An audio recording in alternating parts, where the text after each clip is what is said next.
विशंबर तिवारी की माँ अपनी दोनों पोतियों के साथ आज ऊपर वाले से सिर्फ एक ही सवाल पूछती हैं कि हमें क्यों जिंदा रखा। आज इस अकेलेपन, भूख, बीमारी, इन सब से लड़ रही है ये तीनों। कौन है इन सब का जिम्मेदार? रोज रोज अपने नसीब को कोसना कि उस दिन उस आग में उन दोनों के साथ हम तीनों क्यों नहीं जल गए। बेचारी माँ का क्या कसूर, इन बेचारी बच्चों का क्या कसूर, इन्होंने सब कुछ खो दिया इन दंगों में।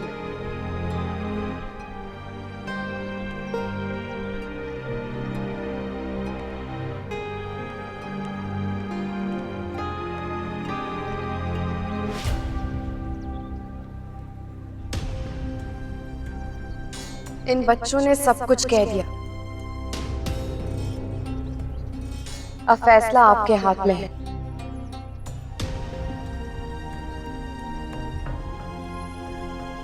ये बच्चे आपके पास फूल और ये कहानियां लेके आएंगे। अब आप सोचिए आपको क्या चुनना है, ये शांति और प्यार का प्रतीक फूल या ये खून भरी कहानियां। बस एक बात याद रखना, अगर आप इन कहानियों को चुनते हो तो बहुत ही जल्द ये शहर भी एक कहानी बन जाएगा।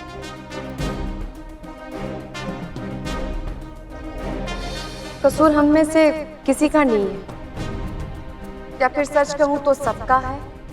कई बार अपनों को दंगों में खोकर हम बहक जाते हैं, ये भूल जाते हैं कि जिससे हमें बदला लेना है, जिसको मारना है, वो भी किसी का अपना है, उसका भी कोई घर है। अपना घर बचाने के लिए किसी और का घर उजाड़ने में कैसा इंसाफ है? भाइयों, अगर हम चाहते हैं कि शहर अपने नाम की तरह बुलंद रहे तो हमें नफरत की दीवार तोड़नी पड़ेगी, वरना ना जाने इस दीवार के नीचे दबकर कितनी जानें और जाएंगी।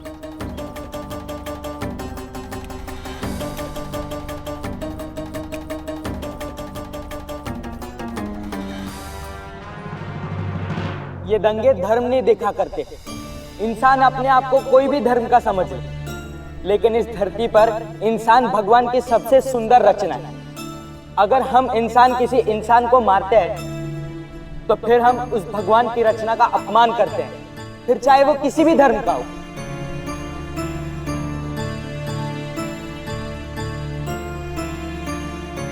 अगली कहानी है दौलत शेख की। उम्र 28 साल, नाम दौलत था मगर घर में बहुत गरीबी थी, कोई काम भी नहीं था उसके पास। आज से ठीक 20 दिन पहले बड़ी मुश्किलों के बाद एक छोटा सा काम मिला था। शादियों में जो सहरा बनता है उसमें गोटा लगाने का। अब दंगों की वजह से यहाँ तो कोई शादी नहीं हो रही थी, तो उसने आसपास के कुछ शहरों के ऑर्डर ले रखे। रात भर जागकर बिना खाए पिए वो ऑर्डर पूरे कर रहा था। अगली सुबह जब वो ऑर्डर देने गया तो रास्ते में उसे कुछ लोगों ने घेर लिया, उसे बहुत मारा, बहुत पीटा, उसी का सहरा छीन के उसके सर पे लगा दिया। उसने बहुत गिड़गिड़ाया, बहुत मिन्नतें की, पर उसकी एक ना सुनी। उसने बोला कि वो अपने माँ बाप का इकलौता बेटा है, वो बहुत गरीब है, बहुत बूढ़े हैं। अगर उसे कुछ हो गया तो वो अपने माँ बाप का ध्यान कैसे रख पाएगा? कौन रखेगा उनका ध्यान? बेरहमी से तलवार चलाई और उसका सर कलम कर दिया।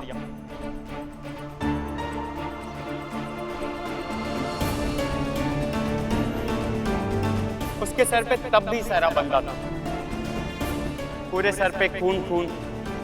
उन लोग ने उसको ले जाकर उसी के घर के बाहर फेंक दिया। वो देखकर उसकी माँ को दिल का दौरा पड़ा और वो वहीं चल बसी। उसके पिता आज भी उस सदमे से नहीं निकले।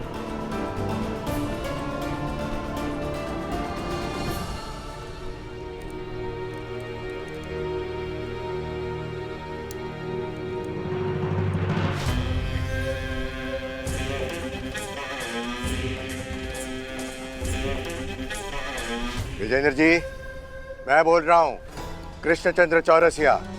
कहाँ हैं आप? अरे जल्द से जल्द यहाँ घंटाघर के पास आओ और देखो कि तुम्हारा नालायक बेटा क्या गुल खिला रहा है। अरे हमारे ही धर्म का होकर उन लोगों के दुख को अपना बना रहा है, वो भी पूरे शहर के सामने। अरे हाँ हाँ, तुम्हारा ही बेटा है अर्जुन, हम लोगों को हमारी गलतियां बता रहा है। देखो वो जो कुछ कर रहा है ना, बिल्कुल ठीक नहीं कर रहा है, बिल्कुल ठीक नहीं कर रहा है। जल्द से जल्द उसे रोको। हमारा होकर हमारे ही लोगों की शौर्य की कहानियों की गलतियां बताकर हमारे ही लोगों को अपना दुश्मन बना रहा है। जल्दी से कुछ करो, अगर देरी हो गई ना तो कहीं ऐसा ना हो कि अपने ही कुछ कर बैठे, समझे? मजहब के नाम पर ये जो दंगे करवाते हैं ना, दरअसल हकीकत में इनका किसी मजहब से कोई वास्ता ही नहीं होता। ये तो वो जानवर होते हैं जो धर्म के नाम पर इंसानों को एक दूसरे से लड़वाते हैं। और इन दंगों में ना ये हमारा घर, हमारा पैसा, सिर्फ यही दो चीजें नहीं लूटते, इन सबके साथ और भी एक बहुत ही कीमती चीज है वो जो लूट जाते हैं, वो हमारा आपसी विश्वास।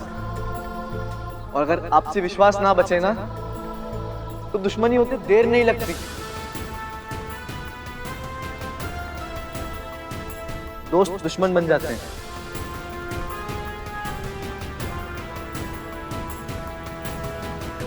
और यही दुश्मनी चाहते हैं ये धन के नाम पर अपना फायदा देखने वाले लोग।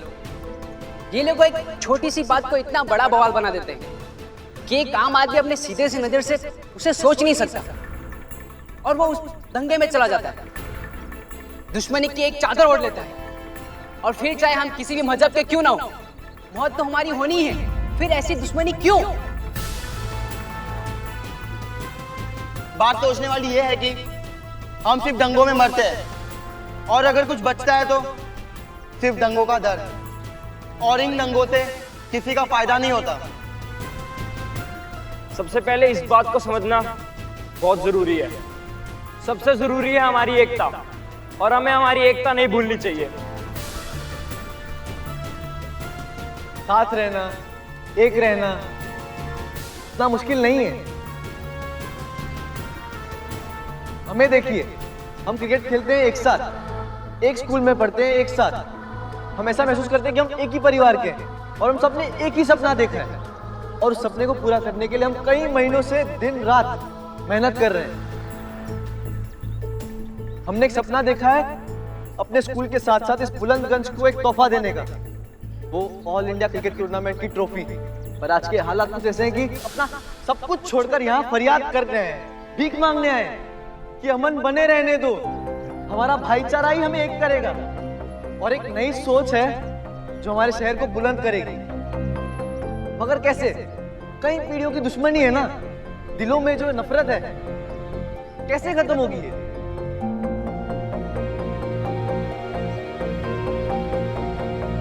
देखिए, दुश्मनी है तो नफरत तो होगी, और अमन के दरवाजे तो वैसे ही बंद हैं। लेकिन इन दरवाजों को खोलने की एक छोटी सी चाबी है जिसका नाम है माफी। माफी एक ऐसी चीज है जो हर गिले शिकवे भुला देती है। जख्मों को कौन नहीं भुलाना चाहता, लेकिन इन जख्मों का एक ही मलहम है जिसका नाम है प्यार और अमन।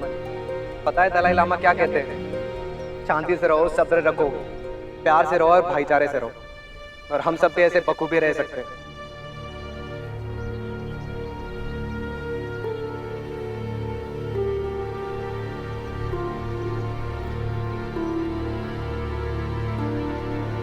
मैं बशीर खान आज आप सबको हाजिर नाजिर मानते हुए उस इंसान को माफ करता हूं जिसने कुछ साल पहले ऐसे ही दंगों में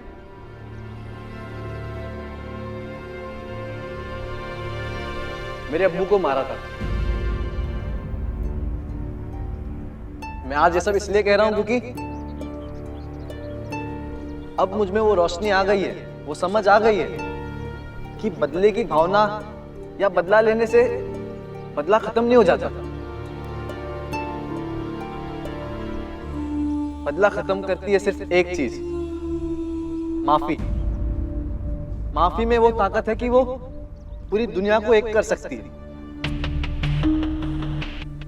मैं मेरे इस छोटे से दिमाग और छोटी सी उम्र में ये सब समझ नहीं पाया था, लेकिन हमें क्रिकेट के साथ साथ जिंदगी की सीख देने वाली हमारी तमन्ना मैडम ने मेरी आंखों में वो रोशनी डाली। मैं तो अंधेरे में निकल पड़ा था उन हथियारों को ढूंढने के लिए,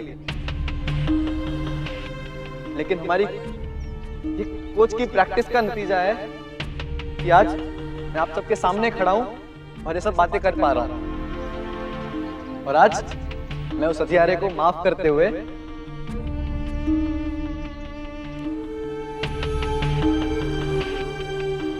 ये फूल देता हूं,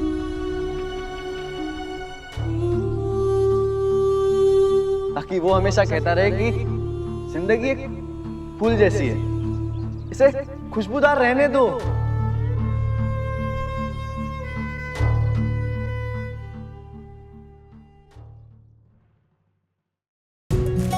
मेरी तमन्ना।